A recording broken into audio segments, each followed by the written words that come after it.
Prepare to be astonished by tales from history that seem too incredible to be true. We will unveil forgotten narratives that defy belief, from rulers with unimaginable power to ordinary individuals who changed the course of history in extraordinary ways. These hidden gems of the past, often overshadowed by more well-known events, will leave you questioning the very fabric of what you thought you knew about our world. On July 11th of 1991, a bunch of UFOs lit up the skies above Mexico City during a total solar eclipse. Thousands of people reported seeing a large metallic disc in the sky. Not only that, but footage of the object was captured and even broadcasted on the news. It was the first widely reported UFO sighting in Mexico City, which since that day has become a hotbed for UFO and unexplainable extraterrestrial activity. So what does this have to do with the Mayan calendar? Well, the calendar told of the July 11th eclipse, calling it the sixth son of Quetzalcoatl, and claiming that it would bring about change and cosmic awareness, which I honestly think it's safe to say it did. Whether or not the calendar accurately predicting the events of July 11th is just some strange coincidence, or if the Mayans really did mean to calculate aliens' first major coming to Earth, for now remains a mystery. But I hope not for long, because personally, I am super eager to know more. Alright, this next one is almost too incredible to be a mere coincidence. I'd love to see someone try and break this down and have it make any logical sense. This is the story of two twin brothers separated at birth who grew up and reunited as adults, only to find that they'd basically led identical lives. They were born in 1940 and adopted into different families in Ohio. The twins had no contact with each other for nearly 4 decades, but when they finally reunited, the similarities in their lives were just too uncanny. Both were named James by their adoptive parents, which, alright, common but incredibly awesome name, and everyone named James is a winner, but, not all that crazy. There's more though. Growing up about 40 miles apart, they both went by the nickname Jim, and each brother would go on to marry a woman named Linda. After divorcing their first wives, both Jims found love again with women named Betty. Both also had sons who they each named James Allen. They also both had dogs. And what were their dogs' names? Well, one was named Toy and the other was named Toy. I'd get it if you named your dog Skipper or something like that, typical dog name, but Toy? That's odd. Both brothers also enjoyed woodworking and had a penchant for mechanical drawing.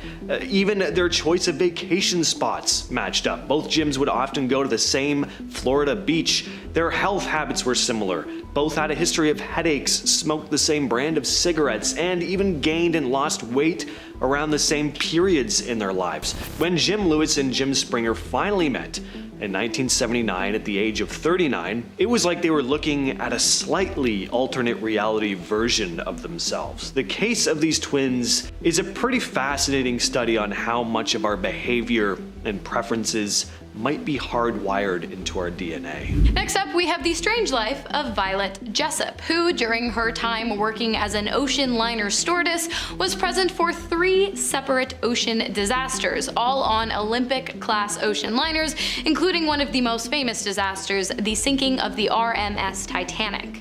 On June 14th of 1991, Jessup was aboard the RMS Olympic when it crashed with the ocean cruiser HMA Hawk. The Olympic, which was at the time of the incident the largest civilian liner in the world, suffered heavy damage and flooded in the crash, but luckily it was able to make it back to Southampton and no one was killed or even seriously injured. On April 10th of 1912, Jessup was working as a stewardess on the RMS Titanic when it hit an iceberg and sank just 4 days into its maiden voyage. Luckily, she was able to board one of the ship's lifeboats and she made it safely to shore. 4 years later, on November 21st of 1916, Jessup was working aboard the HMHS Britannic when the ship hit a mine and sank in the Aegean Sea. It was the largest ship to be lost during the First World War. As the ship sank, Jessup attempted to jump to safety, but instead hit her head on the ship's keel. She did, however, resurfaced, was rescued, and survived. This girl's got 9 lives, or at least 3. Speaking of the Titanic though, let's talk about a little novella called Futility. After the sinking of the Titanic, folks were quick to point out the eerie similarities between the circumstances surrounding the real-life disaster, and a fictional novella written by American author Morgan Robertson, which was written in 1898, 14 years before the sinking of the unsinkable ship.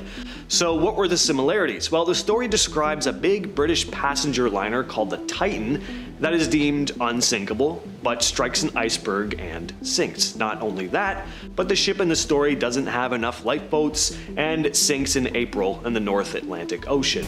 All the circumstances I listed there, other than the difference in the name of the ships, is identical to what happened in real life in 1912. Got a sinking feeling about that one. Next up on our list today, we have the coincidental closeness of the rare Chelyabinsk meteor and the 2012 DA-14 asteroid, two incredibly rare events that occurred 16 hours apart on the exact same day, but seemingly had nothing to do with one another. On February 15th of 2013, an asteroid entered into Earth's atmosphere over the southern region of Russia and exploded, with a force equal to 20 to 30 of the atomic bombs used at Hiroshima. 1,500 people were wounded, and 7,000 buildings experienced varying degrees of damage as a result.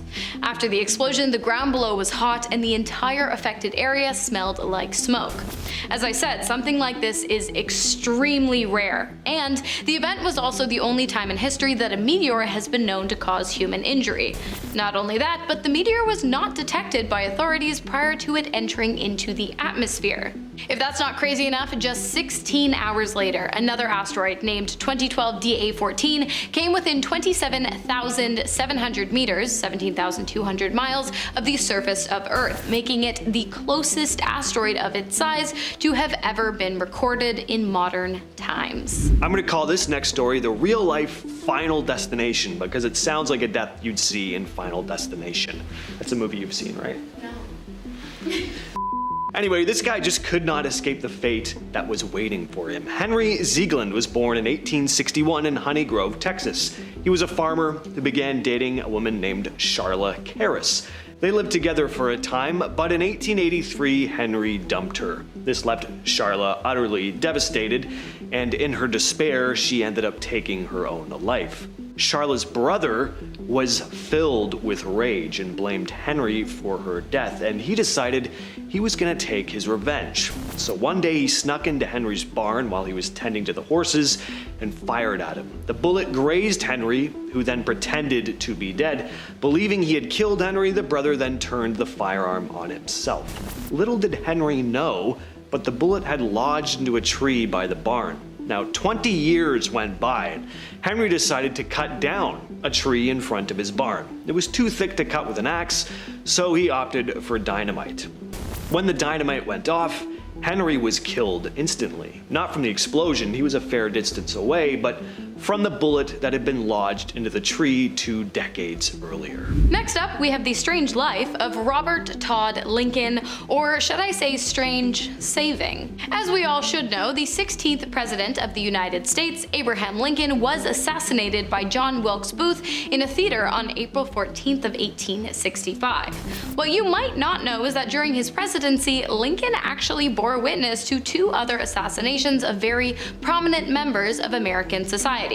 The first was the assassination of Elmer Ellsworth, a Union Army colonel who was killed by a hotel owner in Virginia in May of 1868, and the second was a Union Army general named James B. McPherson, who was killed during the Battle of Atlanta in July of 1864.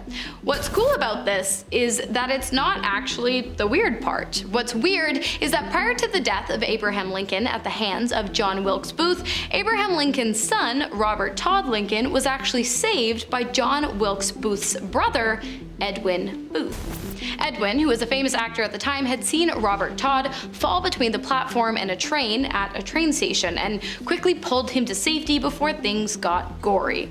At the time, Edwin had no idea who Robert Todd was, and Robert Todd later recounted the incident, saying, "I was indebted to him for the rest of my life." Pretty strange stuff. Speaking of Abraham Lincoln, he shares some pretty uncanny similarities with John F. Kennedy.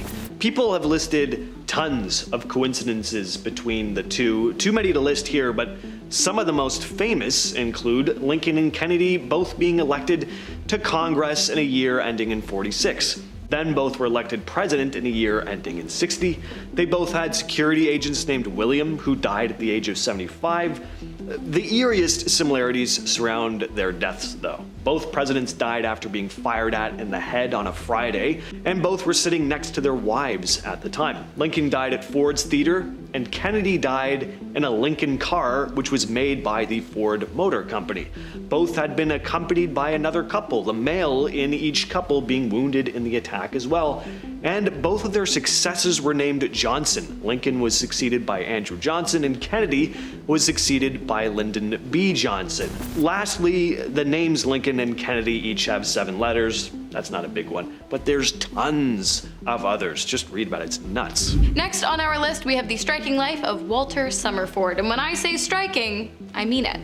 Summerford was a British officer and a major in the British Army during World War I who was struck by lightning 4 separate times on 4 separate occasions, 3 times when he was alive. The first time Summerford was struck was on the battlefield in 1981, after which he was paralyzed from the waist down. But luckily for him, after his retirement, he was rehabilitated, and after a while, he regained the ability to walk. Unluckily for him, just 6 years later, he was struck by lightning for a second time, and he became paralyzed on the right side of his body.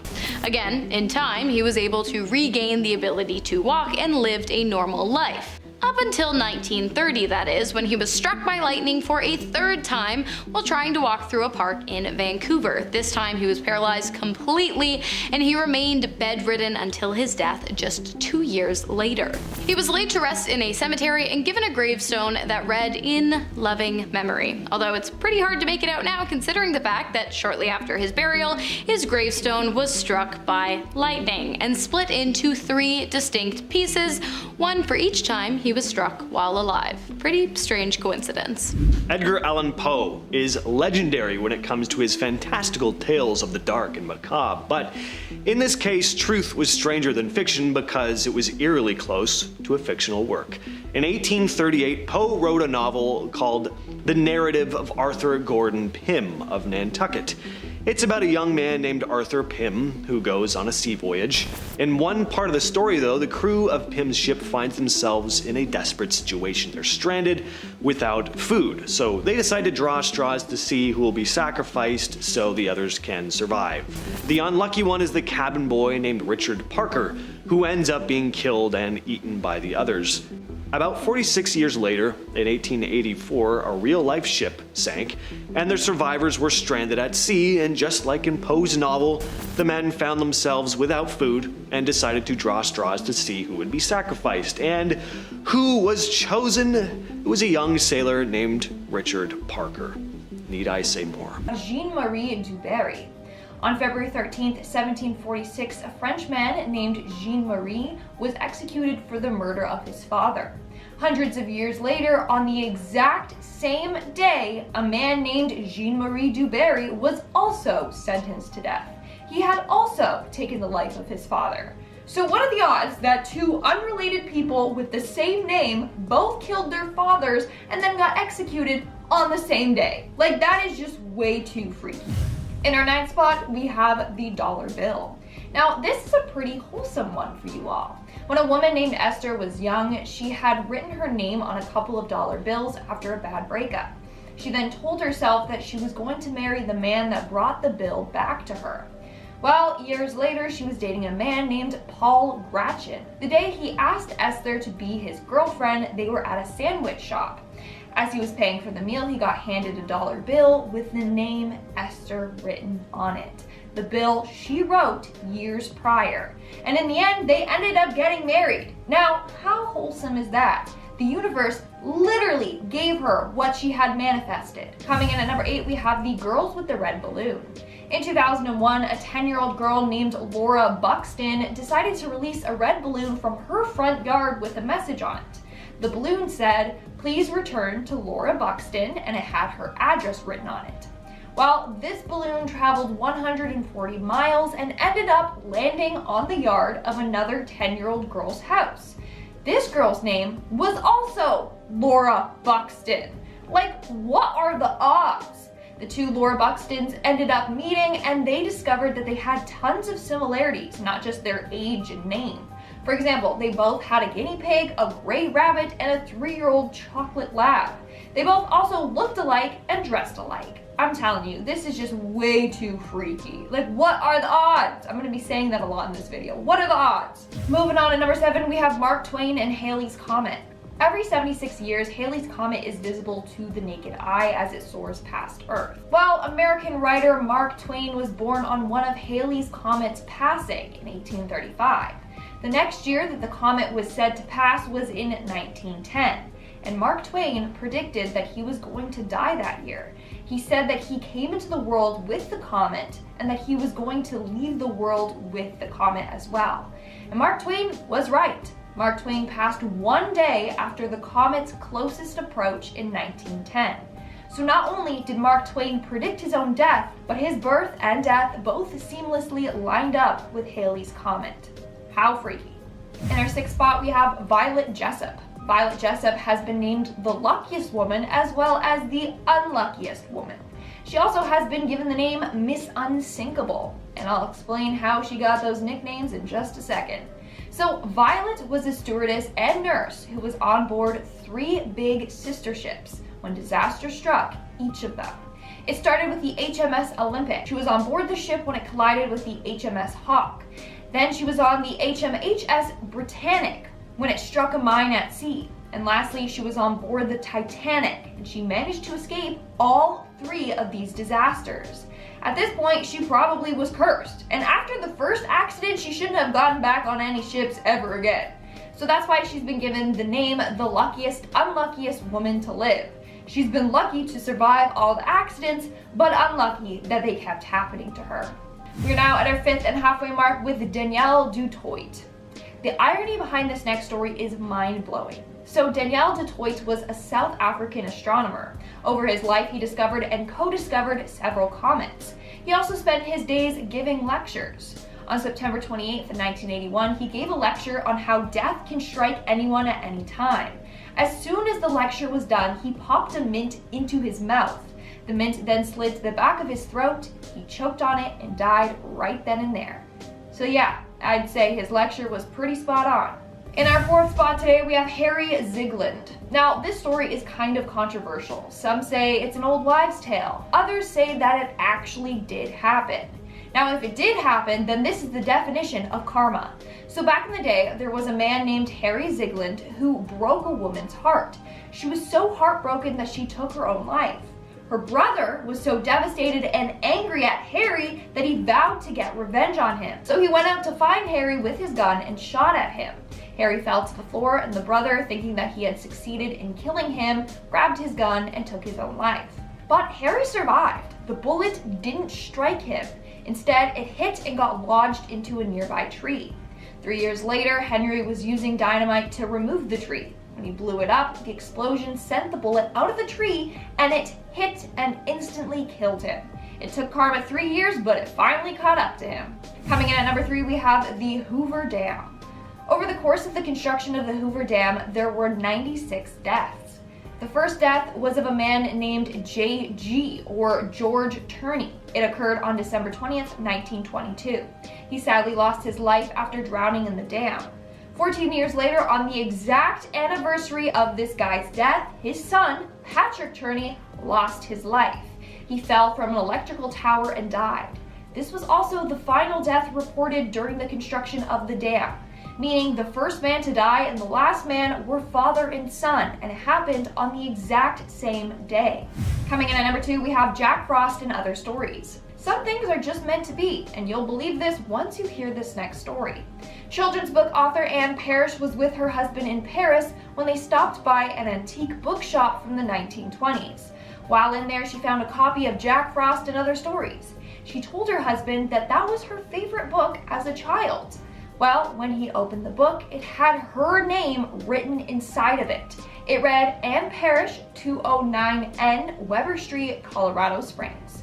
So not only did it have Anne's name in the book, but it had the place she grew up in, Colorado Springs. Seems like Anne was meant to find that book. And in our number 1 spot today, we have the 2 presidents. Turns out that Abraham Lincoln and John F. Kennedy share a lot of eerie coincidences. Besides the fact that they both were American presidents, they both were killed by a gunshot wound to the back of the head, they both passed away on a Friday, they both died before a celebration. Kennedy was assassinated on the eve of Thanksgiving, Lincoln died right before Easter, and each were accompanied by their wife and another couple when they were killed. But that's not all. They both had best friends named Billy Graham, both Billys had 4 children, and they both had secretaries named after the other president. Kennedy's secretary was Miss Lincoln, Lincoln's secretary was John. But wait, there's even more. Both of their successors were vice presidents called Johnson. The freakiest coincidence, Lincoln was shot in Ford's Theater. Kennedy was shot in a Lincoln made by Ford. Vampire killings. So starting us off, we have the supposed vampire killings from the 1800s. Now, spoiler alert here, they weren't actually vampires. Well, I guess I don't know that for sure, but I'm gonna go out on a limb and say they weren't. Anyways, back in the 1800s, people in New England believed that cadavers were rising from their graves at night and preying on the living. So to solve this problem, they began exhuming the cadavers. Now, some kept it simple and just turned the cadaver face down, but others jumped to more extreme methods like ripping the bones apart and rearranging them, or burning the deceased person's heart and inhaling the smoke. Apparently at the time, it was believed inhaling the smoke cured tuberculosis, though I can only imagine it made matters much worse for them. Some towns were so into the ritual that they would even hold festivals during the process and celebrate the exhumation and subsequent destruction of the corpses altogether. So while it was incredibly unsettling, they did truly believe they were vampires haunting them in the night, so I guess it gave them some peace of mind. Next up at number 9, dentures. While today dentures are made from composite resin or sometimes porcelain, during the 18th and 19th centuries, of course, those materials weren't available. But as you can imagine, people were still losing teeth at an even higher rate due to the high sugar diet, attempted teeth whitening, which was really just wearing away their enamel instead of brightening it, and the overall lack of knowledge around hygiene. So dentures were still needed and wanted by many. So what was their material of choice? Well, for the easiest and most profitable route, many would acquire the teeth from dead bodies. Although if you had some money, you might be able to afford dentures made from ivory. Other materials were sometimes the teeth of animals or wood, but honestly, I think we can all agree that none of those sound like terribly sanitary options, considering professional physicians at the time weren't sterilizing instruments, and some didn't even believe in disinfecting prior to surgery. Next up at number 8, stained glass. If you walk into just about any old church, you'll notice the walls are decorated with beautiful stained glass. But what might surprise you is that in some of the particularly older pieces, there is a strange ingredient that helps it all come together. In 1112, a German monk wrote about the process of creating the beautifully colored glass, and as he detailed, it starts off, innocently enough, adding sand and potash at a high temp until it becomes molten. From there, they'd add a stabilizer before coloring the glass with different metallic oxides like copper, cobalt, and gold. But once the glass was cooled and shaped, the small details were added by paint. They made the paint usually from lead or copper and would then suspend it in urine. So quite literally, some of those old stained glass windows were painted with pea paint, which I mean kind of just makes me giggle if I'm honest, but it is definitely a weird ingredient to think about being in paint. Coming in at number 7, leather-bound books. Nowadays, it's unusual to even find real leather on anything, but once upon a time, the leather on books wasn't even from cows. It was from people. Called anthropodermic bibliopegi, the books were made in a similar way as they would now, but obviously with one huge difference. They used human skin instead of an animal. While there are actually only 18 confirmed books of its kind that still exist, we have no idea just how many there could have been all those years ago. Allegedly, the books were usually made from executed convicts, and during the French Revolution, there were rumors that a tannery for human human skin was established outside of Paris. I mean, it kind of gives me the willies to think about it, and I'm just glad we've moved on to a different material to bind our books today. Next up at number 6, Minnie Dean. Wilhelmina Dean, or Minnie as she was often referred to, was a nanny in New Zealand during 1880 and was a well-known caretaker in her town. But something was off with the woman, and soon she began having quite the dark spot on her name and career. In 1889, one of the young people under her care suddenly died, as if out of nowhere, and initially it was viewed as a freak accident, but 2 years later the same thing happened again. Now, with 2 minors perished under her care, police decided to investigate further into the matter. After a bit of sleuthing, it was concluded that under Minnie's care, the 2 minors were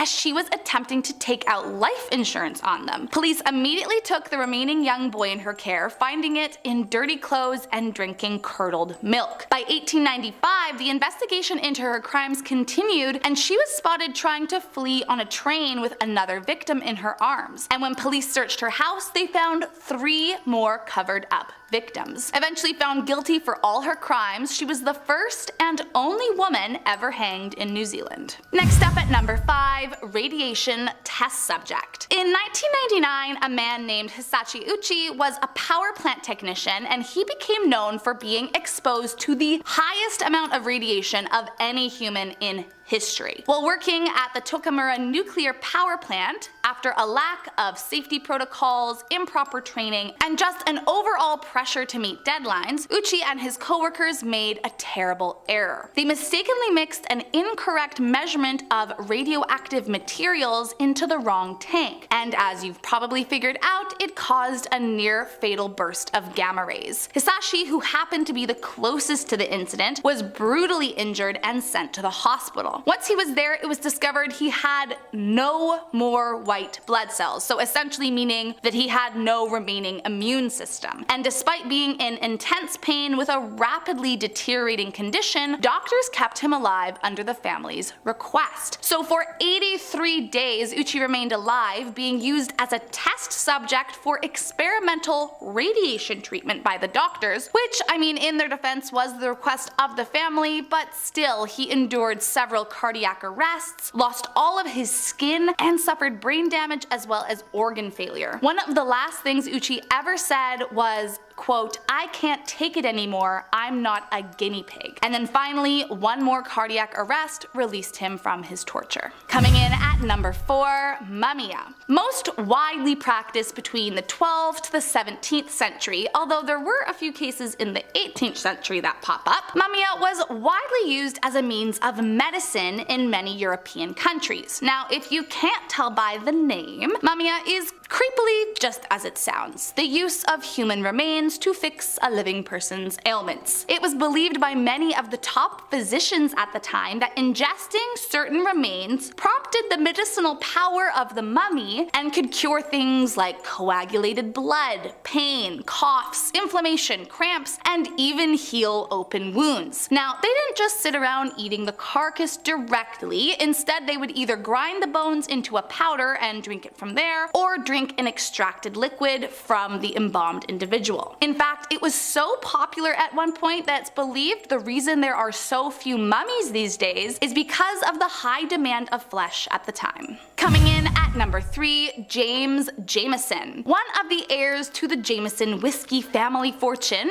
Jameson considered himself to be an adventurer of sorts and often traveled to far-off lands, detailing the trips in his diary. In 1888, Jameson decided to head out to explore the Congo, and while there he wrote about and demanded some gruesome things from the locals. So before beginning this expedition, Jameson discovered that the area he was visiting was known to have a population that participated in the eating of other humans. Apparently, Jameson set out to witness it firsthand, which, I mean, why was that his dream? A little suspicious if you ask me, but I digress. According to Asad Farhan, who was his translator for the trip, Jameson bought a girl from a trader of slaves for a few handkerchiefs and gave her over to the tribe to be. Allegedly, he didn't pay the tribe directly, but in a roundabout way, he did sort of pay to have this girl.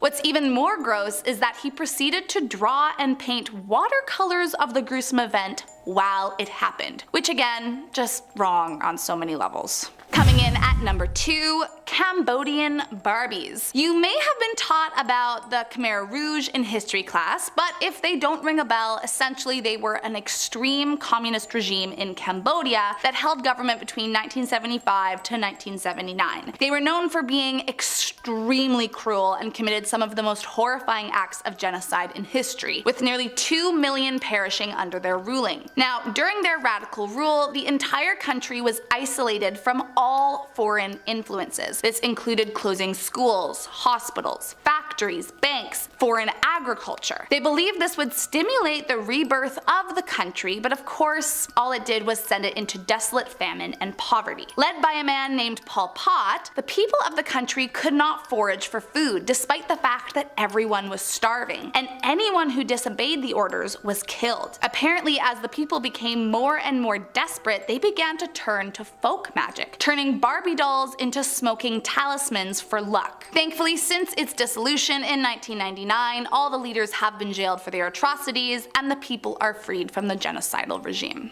And last up, in our number 1 spot, the Rabbit Woman. Her name was Mary Toft, and in 1726 she became known throughout Surrey, England as having been the woman who gave birth to rabbits. Now, I know what you're thinking, that isn't possible. And you would be right, but still the story of how she convinced people it was real was crazy. Apparently Toft was actually pregnant at one point, but miscarried, and it could have been this that sent her into her madness. Toft began declaring that she was giving birth to various animal parts, and so her local doctor became involved in the case. At first, everyone actually believed her, as in fact a rabbit did, well, come out of her. And with a doctor backing up her claims, the king and his royal surgeon got involved. Unlike her local doctor, the king's surgeon was skeptical, and after discovering corn inside the stomach of one of the rabbits and hay in their droppings, it proved the animal hadn't developed inside Mary. Eventually, Mary Toft admitted to the hoax and explained that she had manually inserted the animals inside her to make the delivery as realistic as possible. She was immediately imprisoned for fraud, and the medical community was ridiculed for having been fooled. Clara Maurova. Clara was nicknamed to be the cannibal mother and was one of 3 involved in the Curram case. Basically, Clara met someone who convinced her to join this kind of a cult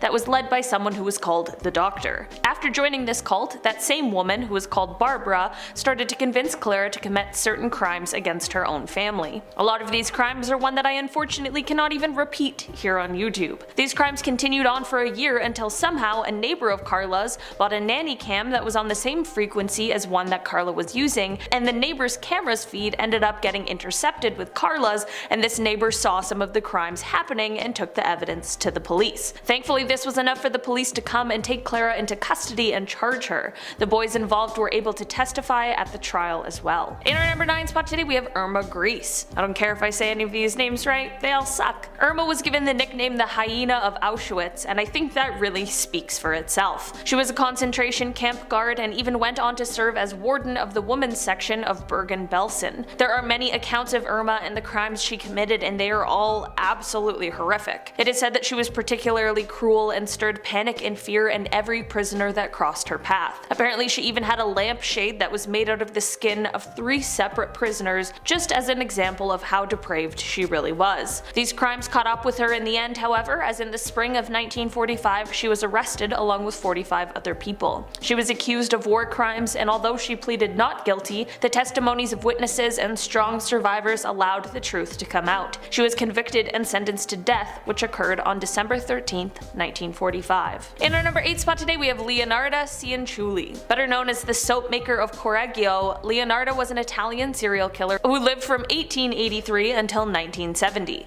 There are certainly people on this list who took more lives or did what could be be considered more brutal things, but these crimes are absolutely chilling. Leonarda took the lives of 3 separate people and turned them into soap and tea cakes using caustic soda. Leonarda's son went to join the Italian army in preparation for World War II, and during this time she figured the only way to protect him was by doing human sacrifices. One of the worst parts of these crimes is that she fed these tea cakes she made to people who would come to visit, along with eating them herself and feeding them to her son. Authorities caught on to her crimes when one of her victims' family members began to get suspicious about the disappearance. In the end, Leonarda was arrested and charged and ended up being convicted to 30 years in prison and 3 years in a criminal asylum. In our number 7 spot today we have Elizabeth Bathory. Elizabeth was a Hungarian noblewoman who lived from August of 1560 to August of 1614. While she was born into one of the oldest and most powerful families in Transylvania and was well educated and successful,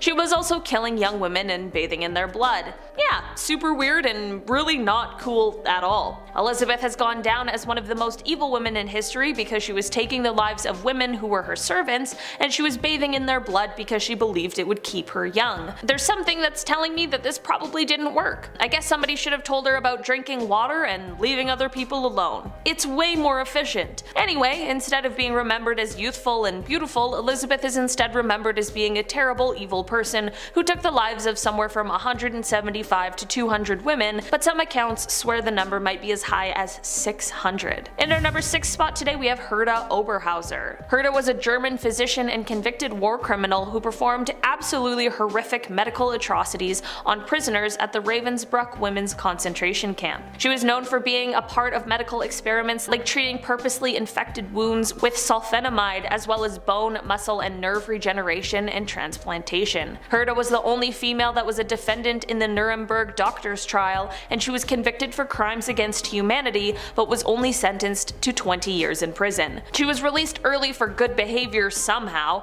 and ended up becoming a family doctor again in West Germany. That was until a survivor recognized her. Hera then had her medical license revoked and was fined. She tried to appeal but was rejected and never practiced medicine ever again. In our number 5 spot today we have Myra Hindley. Myra is a woman who was in a relationship with a man called Ian Brady. Together this couple has been referred to as, quote, 2 sadistic killers of the utmost depravity, and individually Myra has been called the most evil woman in Britain. Between July of 1963 and October of 1965, these two together took the lives of 5 separate people. The pair were only charged for 3 killings, but both received life sentences under a whole life tariff. After being arrested, she of course tried to pin all of the crimes on Ian and make up excuses for the crimes, like saying that she was running a bath while one of them took place, so what was she supposed to do? Luckily, somehow the judge was able to see through this ironclad self-defense. She ended up making several appeals against her life sentence and claimed that she was a reformed woman, but for some reason no one believed that and she was never released. We have Carla Hula. Carla is one of the worst Canadians out there. Carla, along with her partner Paul Bernardo, are often referred to as the Ken and Barbie killers, and while Paul started off his life of crime alone initially,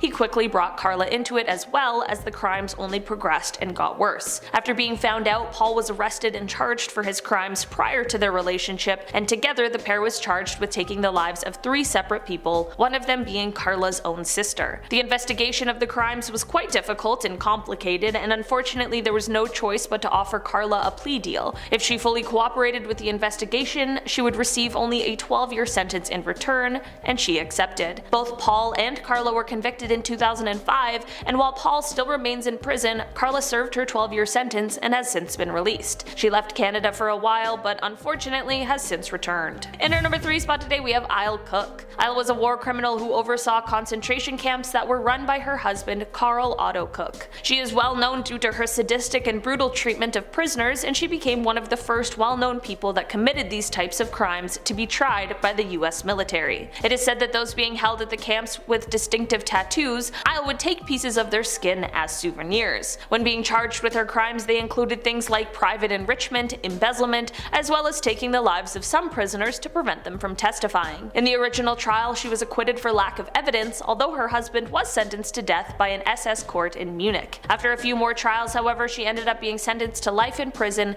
and despite multiple appeal attempts, she was never released. In our number 2 spot today we have Daria Nikolaevna Saltyakova.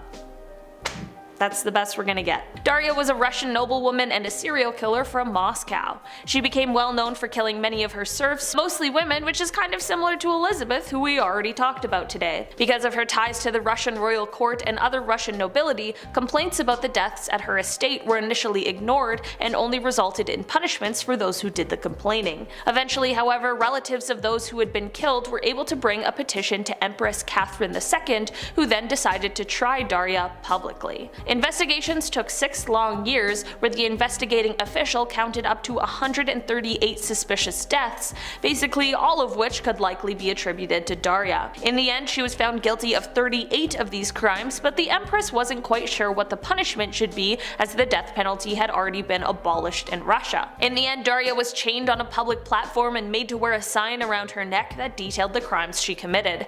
After this form of punishment, she was sent to jail to serve out her life sentence. In our number 1 spot today, we have Deline Lori. Delphine was a New Orleans socialite who was an evil person behind closed doors. It is said that in public, Delphine was polite and appeared as if she cared for those who were enslaved in her home, which is the most ridiculous sentence I've ever said, but that's what the accounts of people who lived at this time said. Delphine's social standing remained until, on April 10, 1834, authorities responded to a fire at her Royal Street mansion. When they arrived and went inside, no one was prepared for the horrors they were about to see, as they discovered bound slaves in her attic who had clear signs of violent behavior over a long period of time. Following this, her house was swarmed by an outraged group of New Orleans citizens, but somehow Delphine was able to escape with her family to France. While the angry group destroyed her entire home, Delphine never faced any punishments for her crimes, which is one of the most frustrating endings to this horrible, awful story. Starting off our list today with probably the most obvious evidence of extraterrestrial beings having landed on Earth and sharing with us their infinite wisdom. The pyramids, obviously. I mean, have you seen those things? Not only are they impressive size-wise, they're also mathematical marvels. I mean, how the hell could ancient civilizations have created a pyramid, the Great Pyramid of Giza, aligned with true north within 3/60ths of a degree, making it one of the most accurately aligned structures on the planet that encodes its own latitude and longitude, with the base perimeter equal to 1/2 of its latitude. Not only that, but the pyramids of Giza's plateau are positioned to represent and align with the constellation Orion's belt. There are many other coincidences, like the pyramids being in line with Stonehenge and the connection between the information found in both the Egyptian and Mayan pyramids, along with the fact that all around the world they all look generally the same, despite being across oceans from one another. I'm just saying, to build all of the ancient pyramids now would be incredibly difficult, and without electricity, motor vehicles, and communication with fellow builders to confirm building shapes, sizes, and purpose, as well as what is written within them, I feel like it's impossible that we could achieve now what they did back then, probably because back then they had some help from some pretty smart extraterrestrial beings. I'm talking about aliens. So back in 2017, a number of strange mummies were uncovered in a cave in Peru. Now these are not those small doll-like mummies you're probably thinking of. These are a different set of mummies. Apparently there have been some pretty interesting tests done on these as well. The mummies only have 3 fingers and have elongated skulls. A bunch of the scientific community said this was likely a hoax, that the mummies were likely tampered with, but it turns out that may not be the case. They did some imaging tests on one of the mummies named Maria, and the tests revealed that her bones are similar to human bones but have some distinct differences. First of all, there were no signs that her elongated skull had been artificially altered. Maria didn't have any hair or ears, she only had ear canal openings. Each finger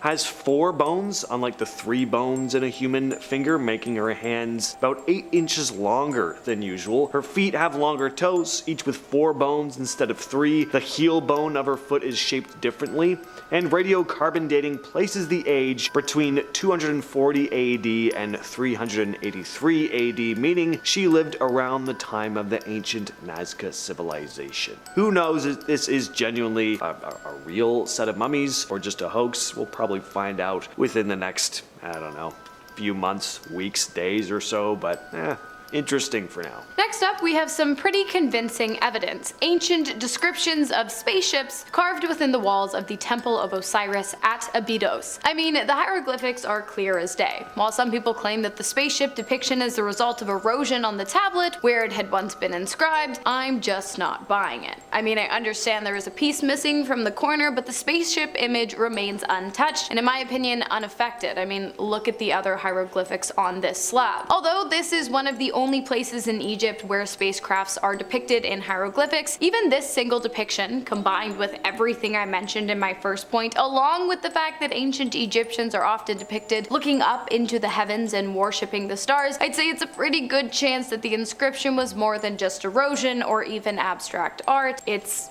a spaceship, guys. Come on, just look at it. Next up, we have some recently declassified UAP footage. The video was captured back in 2018, but was just released to the public this month, which at the time of filming this video is June of 2024. The strange object had been spotted flying over a US Joint Operations Base in Iraq, and the Pentagon has officially classified it as an unknown aerial phenomenon, or a UAP. The object was spotted and tracked by a US military infrared radar. It moved through the sensitive military installation before making a controlled descent into a body of water where it stayed for about 17 minutes and it re-emerged before taking off at an incredible speed. Something very interesting that a number of viewers have pointed out is how rapidly the object changes color. Remember, the video was picked up through an infrared camera, so the changing of color indicates a change in temperature. And apparently this strange object was rapidly changing temperature, which not only made it hard for the camera to track it, but it was also changing temperature faster than any known object, according to Dr. Matthew Sadagas, a physics professor at the University of Albany. So yeah, one of the most interesting pieces of UAP footage to come out in the last year or so. Next up, we have Jonah and the Whale, a biblical story about a man who is cast from his ship and then swallowed whole by a great fish. For 3 days, Jonah lives inside the whale, and for 3 days he prays to God until eventually, voila, the whale spits him out. In some versions of the story, Jonah also notices that the ribs of the whale are gleaming bronze. One small fact that might just change everything. It's not uncommon for extraterrestrial believers to attribute instances in the Bible to alien activity, and so it makes sense why many UFO enthusiasts believe that Jonah was not swallowed by a whale, but instead picked up by an alien submarine, a USO if you will, unidentified submersible object with a bronze interior, of course. Fancy. In May of 2023, a 911 call was made by a man saying he and his family saw something, quote, not human in their backyard. Last year in Las Vegas, a resident named Angel Kenmore called 911 after seeing what he described as a tall, skinny alien creature with greenish color about 8 to 10 feet tall, hiding behind a forklift in his backyard. He said, I looked at it in the eyes and my body just froze like having sleep paralysis. He described the creature as having a, quote, weird looking face, big feet, and big shiny eyes and a big mouth, and added, I can hear its loud, deep breathing, and its stomach kept moving. He would just stare at me, and seconds later, I could move again. Scott Roeder from Evidence Room, Animation and Exhibits analyzed video taken at the scene using motion tracking software. He said, quote, all of our results came back as authentic. There's no editing. That is an original video. Roeder scrutinized the footage repeatedly, and using motion tracking software, he showed how a shadow's movement seemed to match the movement of a body attached to a head, saying, quote, we don't believe it's a floating head. We believe it's attached to a body, and the motion of that head from right to left is consistent with the motion that we see between the slats of the fence. This one's kind of interesting. It is hard to make out what is going on in this video. I see the fence, I see everyone in the backyard. There is a bit of a shadowy thing above the fence, but it's hard to spot. Anyway, interesting story, and the police do say it doesn't seem like the family's doing a hoax. Next up, we have Pall the Great's tomb located inside of a highly advanced pyramid in Mexico, halfway across the world from the Great Pyramid of Giza in Egypt, and intricately adorned with inscriptions that appear to depict a highly advanced space rocket. When Pall the Great passed, he was placed inside a coffin, which was placed inside of a tomb, which was built inside of a temple. Also inside the temple, as I previously mentioned, inscriptions, many inscriptions, but one in particular that I want to focus on, this one. Yes, the one that appears to show Pall the Great himself sitting in the driver's seat of some kind of highly advanced rocket ship with dials and gears and perhaps even weaponry, suggesting not only alien presence but also discourse among the extraterrestrial races as well. Which also begs the question, did Pall really die, or is his tomb a monument to his bravery for joining some kind of space war? I mean, I know they found bones in his supposed coffin, but like, those could be anyone's. Retired Army Colonel Carl Nell just came out with a very interesting statement, saying that non-human intelligence not only exists, but has been interacting with humanity for a long time. He shared this during a live chat at the Salt Eye Connections conference, which focuses on innovative ideas in finance and geopolitics. Now, at one time, Nell was the head of the Pentagon's UFO/UAP task force and says that the government has been withholding top secret information on aliens. According to Nell, the term non-human intelligence is used by officials to describe potential alien life. The Pentagon has, of course, denied these allegations. When asked why the government would keep all this stuff secret, Nell basically explained that the government just doesn't have much of a plan in place to deal with them right now, and that they don't want to cause any panic, which definitely makes some sense. But hey, what do you guys think of this one though? Interesting? Just some kind of distraction?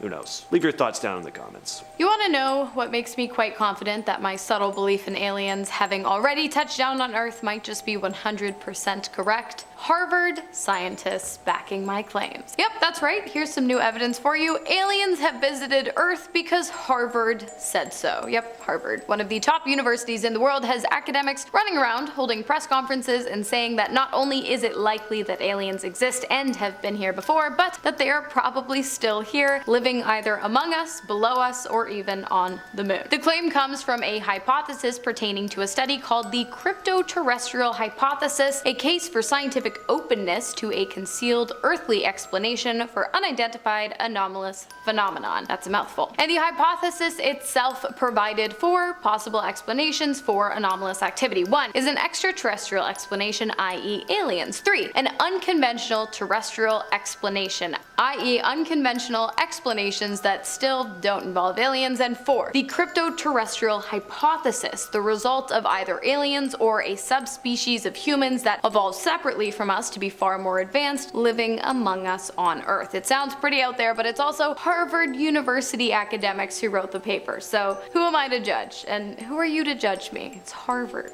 And finally, we have some information that is going to be revealed next month at a conference by MUFON, the Mutual UFO Network. They're set to make what's being described as a major reveal about a case involving unidentified aerial phenomena materials from Russia. The event will take place on Saturday, July 13th, so hopefully we'll be able to share some interesting news around then. All we know right now is that apparently mysterious materials were delivered to the home of a Russian UFO investigator. Tests, which were later confirmed by MUFON's US lab, showed that the materials are of unknown origin. Materials can usually be identified based on their components from the periodic table, but that was not the case here. Apparently 90% of the sample couldn't be identified. MUFON Media Relations Director Ron James stated that, quote, "The evidence that supports this story and others that we will share at the symposium could make this the biggest UFO-related news event of the year. We have physical materials and more evidence of non-human technology." So, something to look forward to. Crucifixion. Most of the time when it came to crucifixion, the accused would be tied to their crosses, right? They weren't always nailed to it, and there's a bizarre reason why that was done. It was a Roman practice for some to be nailed, that's true of course, but it's next to impossible to find any remains from these ancient punishments because the nails of the crucified victims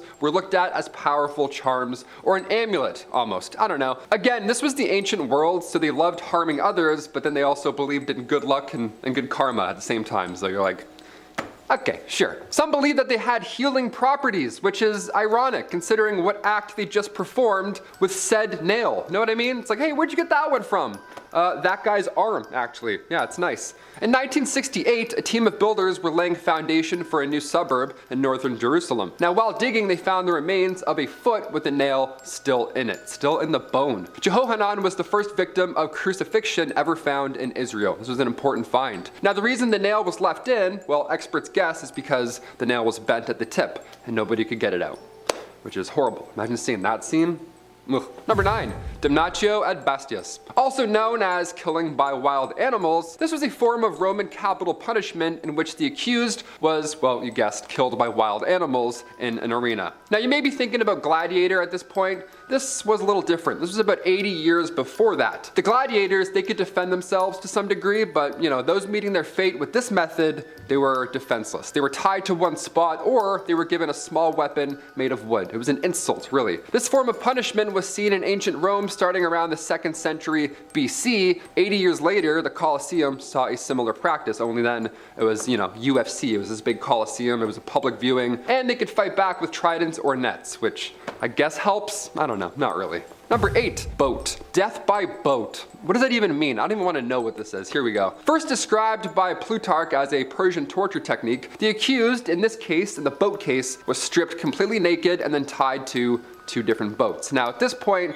I'd already be unconscious. This is terrifying. The guilty was forced to drink milk and honey in large quantities until they were extremely ill. Now, at this point, they would be bad enough to be on a boat in the hot sun, sick to your stomach, naked, but no. They just had to get a little more creative, right? At this point, honey was then spread on your actual body, and then you were sent out in the middle of the water. Exposed to intense heat, insects that drank your blood, you would die of dehydration, hunger, or septic shock. All terrible ways to go individually, let alone all that happening to you at the same time while strapped to a boat. Let's move on before I'm sick. Number 7, peeling. This is the shortest one on our list here today, and well, that's because there's not quite much to say about it. Peeling, just kind of like how you peel an orange, but instead, a person.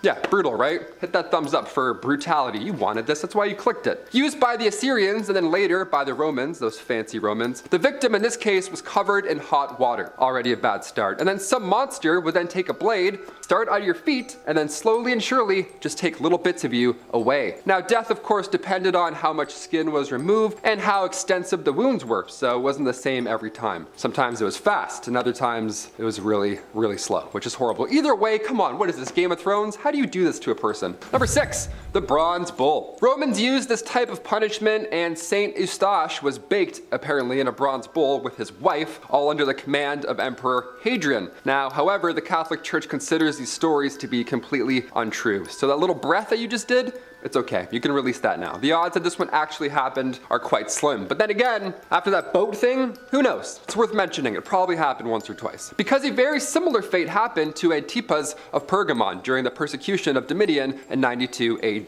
The bull was also used in 287 AD during Emperor Diocletian at the Pelagia of Tarsus. Now, did they bake anybody? Let's hope not. But they found one there, so I don't know. There's a lot of room on the inside, if you know what I'm saying. Number 5, the breaking wheel. Origins in Greece, but Rome still fancied a wheel or two, apparently. This method is a little much. Again, after what I've just said, you're like, really? This is weirdly the worst for me. I don't know. A naked victim, naked right off the bat, always naked. Why is everyone always naked? Can we just have a guy with jeans on for one show? The victim with widely spaced limbs was tied to a metal ring, a wheel, some would say, sure. Then the executioner, this big guy who you don't want to meet, he would come in and crush your body with a club, which, the edges were covered with metal. A big hammer, really, that's what you can call it.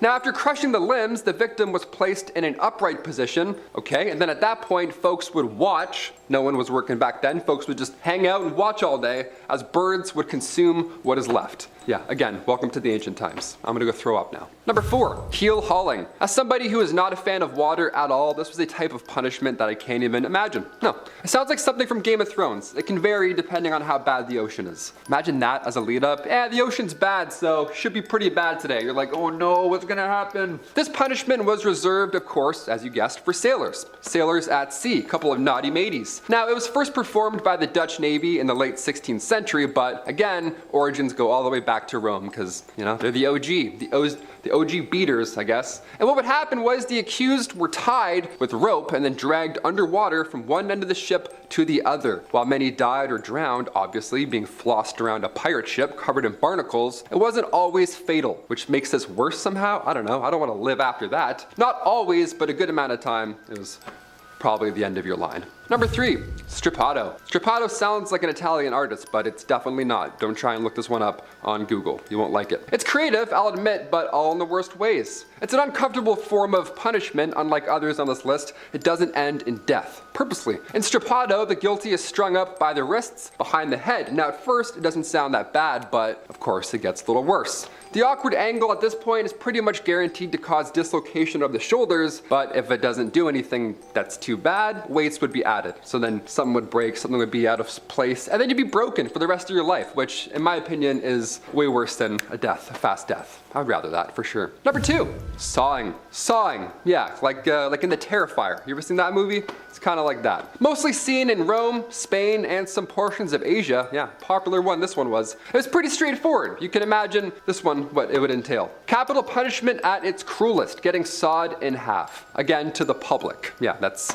a fact that we don't really like to put in there. All these are public. People like to come out and watch this happen. Disgusting. Another fact that some folk don't realize, this one sent shivers down my spine, but sometimes the sawing was done from top to bottom, not side to side. It's almost impressive, right? It's like cutting a carrot vertically. It's like rolling around. You're like, huh, it's a little awkward, but we got it done. Yeah, except a person with bones and a soul. And finally, number 1, the wooden horse. Yeehaw, we'll end on this one. This is pretty bad. Also, hit that thumbs up and hit subscribe. You've made it this far, you're gonna love what we have on our channel, because honestly, what are you doing here? This is some pretty dark content. This device was used all through history, and different variations of it existed at different times throughout different parts of the world, because the general concept was the same. It was a punishment meant to inflict a great deal of pain to the, you know, down areas. The device was a wooden block, sort of, normally in the shape of a triangle with a point at the top, a very sharp, very sanded point right at the top there. That's where you'd have to sit.